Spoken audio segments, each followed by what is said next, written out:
আজকে আপনারা জানেন আজকে এই স্থানীয় সময় 6টার দিকে প্রফেসর ইউনূস একটা বাংলাদেশি খুবই উচ্চ শক্তিশালী সম্পন্ন একটা ডেলিগেশন নিয়ে চীনে আসেন। উনি এখানে বোয়াও যে এয়ারপোর্টে আপনি জানেন প্রতি বছর বোয়াও ফোরাম একটা বড় একটা আয়োজন হয়, পুরো এটা একটা গ্লোবাল কনক্লেভ। এখানে পুরো পৃথিবীর যারা বড় বড় বিজনেসম্যান আছেন, ওয়ার্ল্ড লিডার আছেন, পলিটিক্যাল লিডার আছেন, তারা আসেন, এরা নিয়মিত এখানে আসেন। এটাকে বলা হয় হচ্ছে ড্যাভোস অফ দ্য ইস্ট।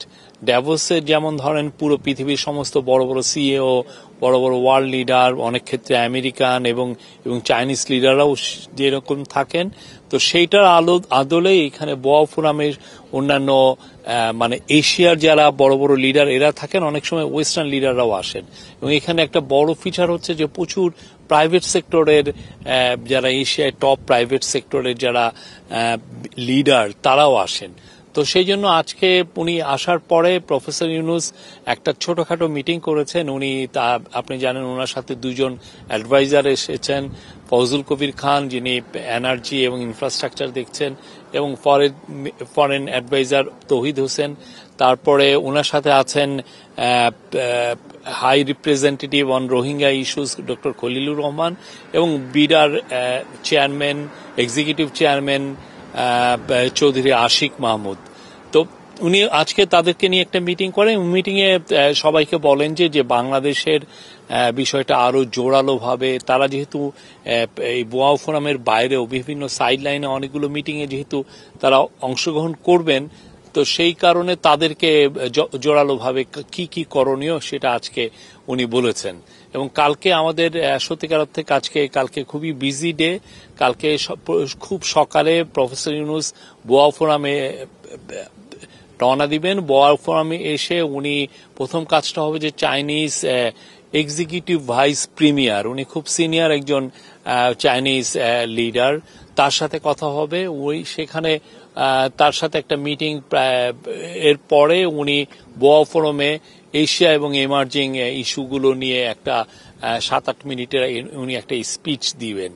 তারপরে অনেকগুলো মিটিং আছে, রাশিয়ান ভাইস প্রিমিয়ারের সাথে মিটিং আছে, ডেপুটি প্রাইম মিনিস্টারের সাথে মিটিং আছে।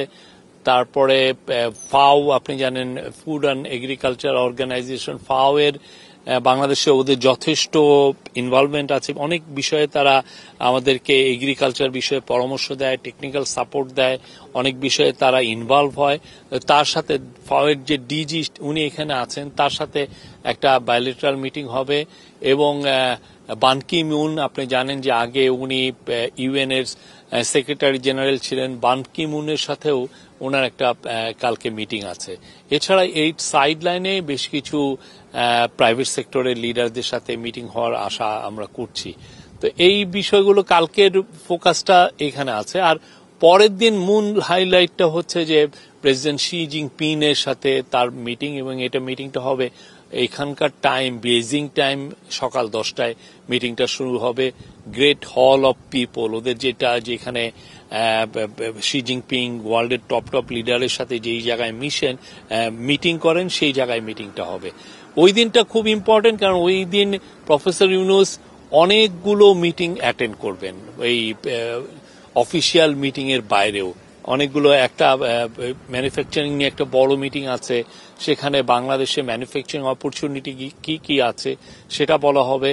তারপরে বড় বড় বিজনেস লিডারদের 100 জনের বেশি বিজনেস লিডার, তাদের সাথে কথা হবে। তারপরে এনার্জি এবং ইনফ্রাস্ট্রাকচার নিয়ে, কারণ আপনি জানেন চাইনিজ কোম্পানি রিনিউয়েবল এনার্জি এবং ইনফ্রাস্ট্রাকচারে দে আর ওয়ান অফ তার মানে এখন ওয়ার্ল্ডের তারাই লিড করছে, তাদের সাথেও একটা বড় মিটিং আছে। শি জিনপিং এর সাথে মিটিংয়ে, প্রেসিডেন্ট শি জিনপিং এর সাথে মিটিংয়ে বাংলাদেশ এবং চায়নার যে আমরা কত আরো কিভাবে আমাদের রিলেশনশিপটা আরো কতটা গভীর করা যায় সেটার একটা আমরা আশা করছি যে সেই বিষয়ে অনেক আলাপ হবে। অনেক বিষয়গুলো আছে, অনেক প্রজেক্ট নিয়ে কথা হবে। আমরা চায়নার থেকে আমরা অনেক ধরনের সাপোর্ট চাচ্ছি অনেক বিষয়ে। চায়না আমাদের ডেভেলপমেন্ট পার্টনার, আমরা চাই চায়নার সাথে আমাদের সম্পর্কটা আরো নতুন উচ্চতায় উঠুক। তো সেই অনুযায়ী বাংলাদেশের সাথে তাদের যে সম্পর্ক, যে গভীরতা, সেটাকে আরো কতদূর এগিয়ে নেওয়া যায় সেগুলো, এর ক্ষেত্রে বাংলাদেশের সাথে তাদের অনেক অনেক প্রজেক্ট নিয়ে আলাপগুলো হবে, যে কোথায় কোথায় তারা বাংলাদেশকে তারা সহায়তা করতে পারেন সেই বিষয়টা দেখা হবে। প্লাস আমরাও তাদের সাথে আরো কিভাবে আরো আরো অন্যান্য অনেক বিষয় আছে। আপনি জানেন রোহিঙ্গা বিষয়ে চায়না বেশ কিছু বছর আগে নিজেরা কিছু এফার্ট নিয়েছিল, সে বিষয়গুলো আছে। ভাই আগামীকাল যে ওয়াও ফোরামের আসলে আর তৃতীয় দিনে প্রফেসর ইউনূসের মূল ফোকাসটা হবে যে পিকিং ইউনিভার্সিটি। আপনি জানেন পিকিং ইউনিভার্সিটি ওয়ার্ল্ডের one of the best university. এখন টপ 10 ইউনিভার্সিটি বললে পিকিং ইউনিভার্সিটির নাম প্রায়ই আসে। তো পিকিং ইউনিভার্সিটিতে ওনাকে একটা অনারারি ডক্টরেট উপাধি দিবে, উনি ওইখানে যাবেন, ওইখানে উনি একটা স্পিচও দিবেন, একটা ভাষণ দিবেন। ওই দিনও একটা ওনার একটু বিজি টাইম, বাট আমরা মিড ডে মানে আফটারনুনের দিকে আমরা ঢাকার উদ্দেশ্যে রওনা দিব এবং আশা করছি যে ঢাকায় আমরা 29 তারিখ বিকাল বেলায় আমরা ঢাকায় পৌঁছব। দ্বিপাক্ষিক বিষয়ে আগে ও বলুক, জিজ্ঞেস আপনি। মানে আগামীকাল যে ওয়াও কনফারেন্স, এখানে মূল ফোকাসটা আসলে কি থাকবে? না, এটা আপনার স্পিচের তো দেখেছেন যে আমরা আপনাদেরকে অলরেডি জানিয়েছি ওনার স্পিচের থিম কি। যেহেতু উনি এশিয়ার একটা এমার্জিং অনেক অনেক নতুন নতুন ইস্যু তৈরি হচ্ছে, জিওপলিটিক্যাল ইস্যু নিয়ে নতুন নতুন জিওপলিটিক্যাল নতুন ইকুয়েশন তৈরি হচ্ছে, সেগুলো নিয়ে উনি বাংলাদেশের একে তো উনি একটা হচ্ছেন যে একটা দেশের লিডার, এক দেশের একজন, উনি চিফ এক্সিকিউটিভ, উনি চিফ অ্যাডভাইজার হিসেবে উনি দেশের হয়ে যে কথাটা বলবেন। আর একটা হচ্ছে যে ওনার তো আর একটা আইডেন্টিটি আছে যে উনি একজন নোবেল পিস লরিয়েট, উনি নোবেলের শান্তি পুরস্কার পেয়েছেন সেই 2006 সালে। তো উনার যে ভাবনাগুলো, উনি এই ভাবনাগুলো তুলে ধরবেন। এই ভাবনাগুলোটা ওইটার মধ্যেই বাংলাদেশের ভাবনাগুলোও আসবে। আচ্ছা, আমাদের গত 15 বছরে অনেক হার্ড লোন ছিল এই চায়নার সাথে। আগামীকাল একটা বড় মিটিং আছে হচ্ছে চায়নার এক্সিম ব্যাংকের প্রধানের সাথে। আপনি জানেন যে বাংলাদেশে চায়না যে ইনভেস্ট করে বা বাংলাদেশের বিভিন্ন প্রজেক্টে যে ফান্ডিং করে, এটার মূল সোর্সিংটা হলো এক্সিম ব্যাংকের মাধ্যমে করে। তো এক্সিম ব্যাংকের সাথে অনেক অনেক বিষয়গুলো, অনেক অনেক প্রজেক্টের বিষয়ে একদম সরাসরি আলাপগুলো হবে, যে তারা কি ধরনের সাপোর্ট তারা করতে পারে। এক্সিম ব্যাংক চায়নার খুবই বড় ব্যাংক এবং পুরো পৃথিবী ব্যাপী ওরা বড় বড় ইনফ্রাস্ট্রাকচার প্রজেক্ট, বড় বড় প্রজেক্টে তারা ইনভেস্ট করে থাকে। আর শি জিনপিং এর সাথে দ্বিপাক্ষিক বৈঠকের ব্যাপারে বাংলাদেশের তিস্তা নিয়ে অনেক আছে, এই ব্যাপারে কোনো আলোচনা হবে? এই বিষয়ে আমাদের ফরেন সেক্রেটারি মহোদয় কথা বলেছেন, আপনি দেখেছেন যে পরশুদিন। আমি এর বাইরে আসলে আমার অ্যাড করার কিছু নেই। আপনারা দেখেন 28 তারিখ মিটিংটা হোক, মিটিংটা হওয়ার পরে আমরা বলতে পারবো। তবে আমরা আমাদের দ্বিপাক্ষিক যে কোনো সব ধরনের বিষয় নিয়েই এটা একটা মিটিং হবে। এটা আপনি বলতে পারেন যে এটা খুবই একটা বড় একটা ঘটনা বাংলাদেশের জন্য। এখন শি জিনপিং ওয়ার্ল্ডের, আপনি জানেন চায়না এখন ওয়ার্ল্ডের সেকেন্ড লার্জেস্ট ইকোনমি, এবং কিছু কিছু ক্ষেত্রে ম্যানুফ্যাকচারিং এর ক্ষেত্রে চায়না ওয়ার্ল্ডের নাম্বার 1, তার ধারে কাছে কেউ নাই। ওয়েস্টার্ন নেশনগুলো অনেক ক্ষেত্রে সার্ভিস সেক্টরে এগিয়ে আছে, কিন্তু চায়না ম্যানুফ্যাকচারিং এ চায়না ইউএস এরও তাদের 3 গুণ বড় তাদের ম্যানুফ্যাকচারিং সেক্টর। তো বাংলাদেশে তাদের এই ম্যানুফ্যাকচারিং একটা প্রফেসর ইউনূসের একটা মূল ইচ্ছা, উনার একটা বড় ইচ্ছা হচ্ছে যে বাংলাদেশকে একটা ম্যানুফ্যাকচারিং হাব হিসেবে ট্রান্সফর্ম করা। বাংলাদেশকে একটা মানে আপনি ম্যানুফ্যাকচারিং হাব যদি আমরা না করতে পারি, তাহলে যেটা হবে যে আমরা এনাফ জব তৈরি করতে পারবো না। উনি মনে করেন যে বাংলাদেশে প্রচুর জব তৈরি করা উচিত। বাংলাদেশে যে ইয়াং ম্যান মিলিয়নস, প্রতি বছর 20 লক্ষ নতুন ছেলে মেয়ে জব মার্কেটে আসছে, তাদের জন্য আমাদের জব তৈরি করতে হবে। এই জব তৈরি করতে পারবে খুবই পারার মূল চালিকা শক্তি হতে পারে ম্যানুফ্যাকচারিং সেক্টর। তো উনি চাচ্ছেন এই ম্যানুফ্যাকচারিং সেক্টর আপনি কিভাবে জব তৈরি করতে পারেন। You need to bring foreign direction investment. বড় বড় কোম্পানিকে আপনি ডেকে এনে তারা যাতে বাংলাদেশে ম্যানুফ্যাকচারিং সেক্টরে ইনভেস্ট করে, যেমন লংগি চাইনিজ যিনি যে একটা ওরা ফটোভোল্টাইক সোলার প্যানেলের যারা নির্মাতা, ওরা পৃথিবীর 70% তারা সোলার প্যানেল লংগি করে। তো লংগি অলরেডি বাংলাদেশকে জানিয়েছে যে তারা বাংলাদেশে তারা ইনভেস্ট করবে, একটা অফিস ইমিডিয়েটলি সেট আপ করবে, তারপরে যে তারা একটা ম্যানুফ্যাকচারিং প্লান্ট করবে। এবং তার জন্য যেটা হয়েছিল যে আপনি জানেন যে চায়নার ইনভেস্টমেন্ট আনার জন্য আগেও কিছু উদ্যোগ ছিল, কিন্তু উদ্যোগগুলো আসলে বেশি দূর এগোয় নাই।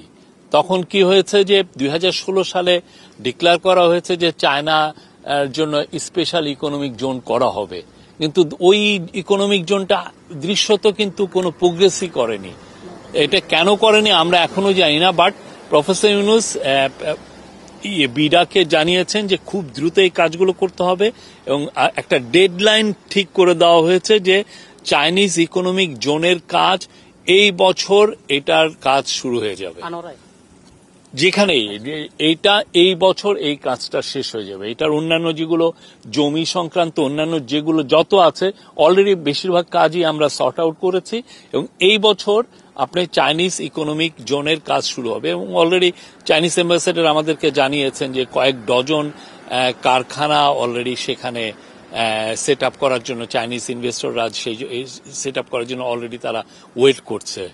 তা আমরা আশা করছি এই বছরে এই কাজটা শুরু হবেই। এটা প্রফেসর ইউনূসের একটা গভর্নমেন্টের একটা বড় এসপেক্ট হচ্ছে উনি ডেডলাইন একটা ফিক্স করে দেন যে আপনি এই ডেডলাইনের মধ্যে এই কাজটা করতে হবে। তো সবাইকে ডেডলাইন ফিক্স করে দেওয়া হয়েছে যে এই বছরে যে করেই হোক এই কাজটা শুরু হবেই। আশরাফ ভাই যেটা বলতে চাচ্ছেন যে উনি বলুক, আপনি তো কোশ্চেন করছেন। এইখানে তো আমরা যতদূর জানি যে 7টি অঞ্চল এবং দেশ মিলে মোট 7টি জায়গার প্রতিনিধিরা এখানে এসেছিল।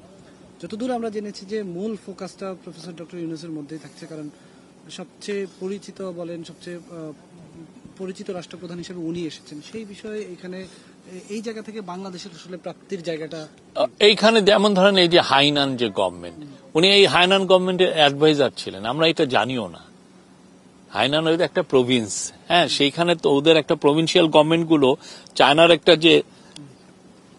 যে গভর্নমেন্টের যে ব্যবস্থা গভর্নমেন্ট সিস্টেমে তাদের প্রভিন্সিয়াল গভর্নমেন্টের এনর্মাস পাওয়ার, তারা অনেক শক্তিশালী।